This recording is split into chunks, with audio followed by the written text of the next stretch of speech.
Tere, mina olen nooremmaad Artur Ulmas, mina töötan mereväes tuukrigrupis ja olen miinituuker. Tänane päev on juba alanud veidi kaootiliselt, kolleeg kahjuks haigestus ja ma pidin tema eest siis tulema esitlust andma.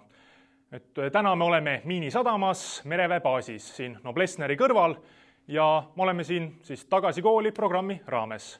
Räägin teile põgusalt mereväest, ajateenistuse võimalustest ja kuidas mina üldse siia sattunud olen ja mida ma siin teinud olen. Mereväes on väga palju erinevaid võimalusi, kus aega teenida. Meil on siin miinisõjadivision, rannikukaitsedivision, siis meil on patrull-laevade division ja lahingteenindusdivision. Siis kui tahate laevale teenima tulla, siis selleks on meil miinisõjadivision ja patrull-laevade division. See siis algab teil sõduri baaskursusega ja läheb edasi siis erialaliste kursustega, kus te siis saate laeva peal aega veeta. Siis on rannikukaitsedivision, kus teenisin mina aega. Ja siis seal kõrval on veel selline mereoperatsioonide keskus, kus on siis võimalik natuke sellist kontoritööd teha, et graafiku alusel käite tööl põhimõtteliselt. Räägin natuke enda ajateenistusest. Mina üldse tulin mereväkke põhjusega, et ma tahan tuukriks saada, kuna ülikooli tee mind ei kõnetanud, siis see tuukritöö tundus väga põnev, et olen endine sportlane ja see tundus nagu väga lahe valik. Tulin mereväkke eeldusega, et saan laeva peale teenima, kuid siis sõduri baaskursuse lõpus öeldi mulle, et olen hoopis rannikukaitsedivisjoni minemas. See tähendab siis, et põhimõtteliselt töötan maastikul. See tuli küll sellel momendil siis natukene kurva uudisena, kuid praegu tagasivaates mul on väga hea meel, et ma sinna kuidagi jõudsin. Mis mu siis teenistus seal, kuidas see välja nägi, oli see, et meie julgestasime siis mereväe raketipatareid, kellel on siis võimekuseks lasta kuni 300 kilomeetrini rakette. Ja mina olin seal siis oma jao autojuht. Ma küll ei olnud siis C-kategooria autojuht, nagu lahingteeninduse divisionis saab õppida, aga ma sõitsin siis 5-kohalise autoga siis oma jaoga metsas ringi. Võin rääkida kohe oma siis kõige meeldejäävamast kogemusest. Ütleksin, et meil oli üks novembri kurikuulus metsalaager, kus olime juba nädal aega siis vihmase ilma käes pidanud hakkama saama ja siis ühel saatuslikul õhtul tuli meile suur häire. Hüüti, et ümberpaiknemine. See tähendas siis seda, et me pidime kõik oma kola, kõik oma seljakotid, kõik oma telgid kokku korjama ja siis suure auto peale panema. Ja ise pidime siis nendesse autodesse istuma ja siis kolonnis minema sõitma. Mäletan, et kui hüüti see esimene häire, panime 15 minutiga kõik asjad kokku autosse, mina pidin auto valmis seadma, kõik võrgud pealt ära võtma ja autosse minema. Esimene häire sai läbi, panime telgid rahulikult püsti ja siis see jätkus. Me pidime sellel õhtul selline 6 või 8 korda enda telke kokku korjama ja kuhugi mujale ära minema. See oli üks väga pikk öö. Saime siis kuni kella 5 hommikul sellega tegeleda.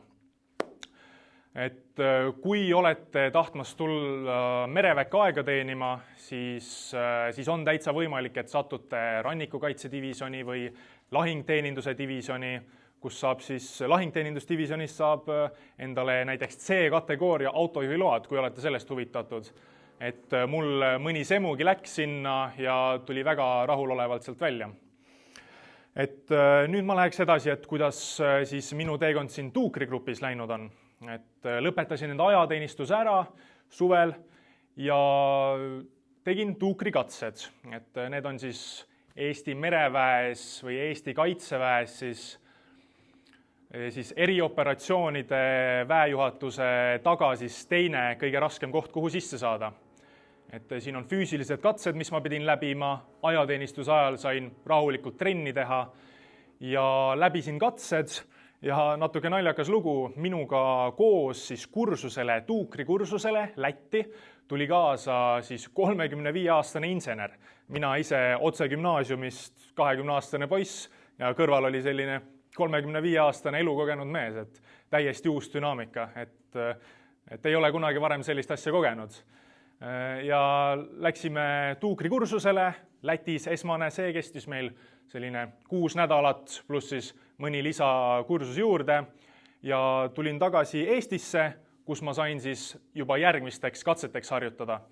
Et olid esmased laevatuukrikursused ja siis sai juba miinituukrikursuseks valmistuda. See on natuke füüsiliselt raskem ja mul oli üsna raske nende tulemustele treenida, aga tänu headele siis treeneri nõuannetele siit teistelt tuukritelt oli see täitsa võimalik. Et meil siin tuukrid on väga suured spordifännid, et kui olete ise suur sportlane ja mõtlete ajateenistusse tulla, siis nüüd on esmakordne võimalus liituda mereväe tuukrigrupiga jaanuari kutsesse, kas siis see aasta või isegi järgmine aasta. Et varem ei ole seda lubatud või varem ei ole seda võimalust olnud, et nüüd, kui tahate sportlikku ja põnevat ajateenistust, siis ma tõesti soovitan. Ja kui muretsete, et ei ole füüsiliselt piisavalt võimekad, siis poole aastaga on täiesti võimalik ennast sinna vormi treenida. Et ise ma ka siis, ma ütleks, et poole aasta treenimisega sain kõik need jooksmised ja ujumised, siis viisin ennast füüsiliselt õigele tasemele. Et nüüd te kindlasti olete märganud, mul seina taga on siin väga palju erinevaid esemeid. Siin üleval on meil mereväe tuukrigrupi karikad. Nagu ma ütlesin, me oleme väga spordihimulised ja siin kõvemad vennad teevad iga päev sporti, näed, kuidas pumpavad rauda maakeeli. Ja siis loomulikult meil on siin mõned aega näinud esemed. Näiteks meil on siin igasugused klaasnõud, mis on siis merepõhjas tuukrite poolt välja toodud. Siin on näiteks vanad klaasesemed, isegi mõni droon on välja tulnud. Ja siin ka väga põnevalt on meil mõned siis lõhkekehad. Et need on meil siin treenimise eesmärgiga. Et see on siis kaudtule relvast välja lastud laskemoon. Ja siin on natukene vana tuukrivarustust. Siin on sellised vanad tuukrikingad. Nendega käisid kunagi tuukrid vee all sukeldumas. Et tänapäeval on asi meil vähemalt natuke teistmoodi. Kui see on siin rauast, siis meie käime rohkem selliste kummilestadega, et nendega on palju kiirem mere all liikuda. Ja siis mul on siin veel mõni varustuse ese. Käin need kiiresti üle, meil on siin lamp, ilma lambita siin Balti meredes ei ole väga midagi teha. Väga pime, on nuga ja siis loomulikult mu kullakallis aparaat, et mask. Ilma selleta kahjuks vee all ei saa. Et aitäh, et siin mu väikest tutvustust kuulasite ja vastaks paarile küsimusele. Nii, kui pikk oli sinu ajateenistus? Minu ajateenistus kestis 11 kuud, kui ma siis rannikukaitsedivisionis aega teenisin. Alustasin juulis ja järgmise aasta juuniks olin ajateenistusega lõpetanud. Nii mitu korda ma olen sukeldunud, siis minu tuukrikarjäär on umbes aastapikkune, natuke üle, sellest väga palju on olnud väljaõppe ja ma ütleks, et minu sukeldumised on jäänud 100 kuni 200 vahele. Ehk siis umbes 100 või 150 korda olen mina käinud vee all. Mitu tundi aastas on tuukrid allpool merepiiri? Siin kõvemad tegijad käivad aastas üle 100 korra sukeldumas, selline keskmine on umbes selline 50 või 60 korda. Aga tundides meil on pikemaid sukeldumisi, lühemaid sukeldumisi ja umbes ütleksin, et see tundides võiks jääda kuhugi 50 tunni peale, 60 tunni peale aastas.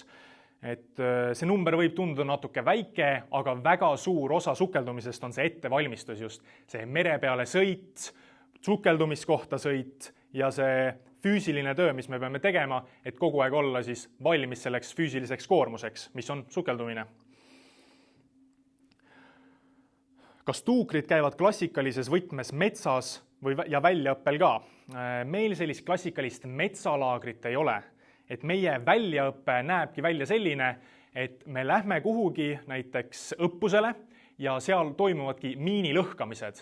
Et meil ei ole jao koosseisus liikumisharjutusi tegemine, vaid me lähmegi miine lõhkama õppusel, et kui tahate asju lõhata, siis mereväetuukrigrupp on õige koht. Millist nõu annaksite noorele, kes kaaluvad karjääri tuukrina? No loomulikult tuleb olla füüsiliselt heas vormis, tuleb tunda ennast mugavalt vees.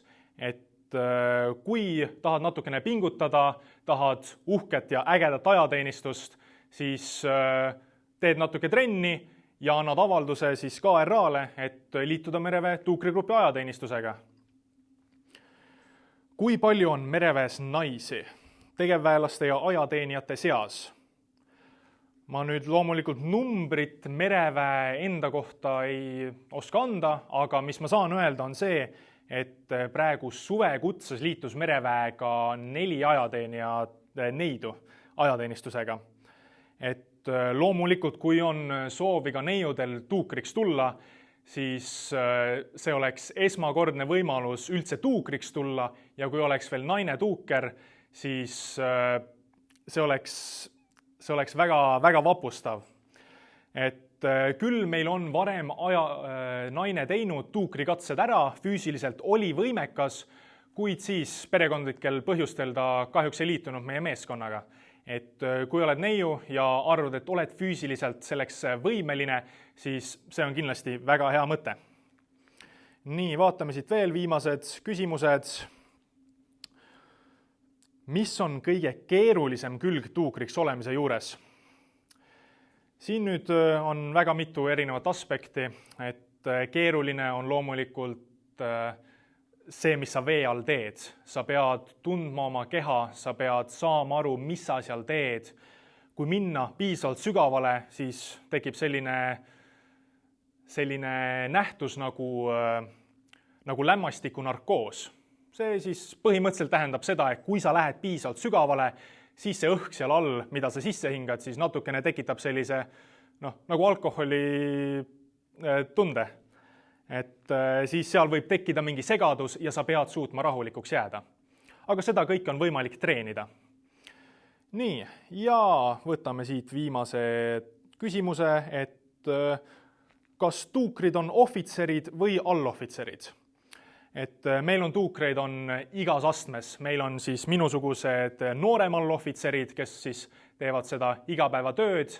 Meil on veeblid ehk allohvitserid, kes siis majandavad kõiki meie varustust ja panevad siis meie asju valmis selleks, et me saaksime päriselt enda tööd teha. Ja siis seal otsas on ohvitserid, kes siis seda kõike planeerivad.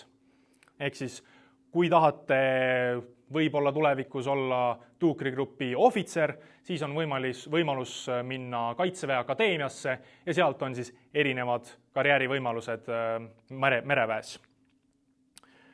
Nii, aga sellega ma siis lõpetaksin need küsimused ära ja suur aitäh, et kuulasite. Kui teil on mingeidki küsimusi, siis saate küsida kas või otse siis mereväe sotsiaalmeedia konto käest. Nemad siis annavad teile õiged kontaktid või siis võtate ühendust KRA-ga ja annate neile enda soovidest teada. Aitäh kuulamast ja kohtumiseni!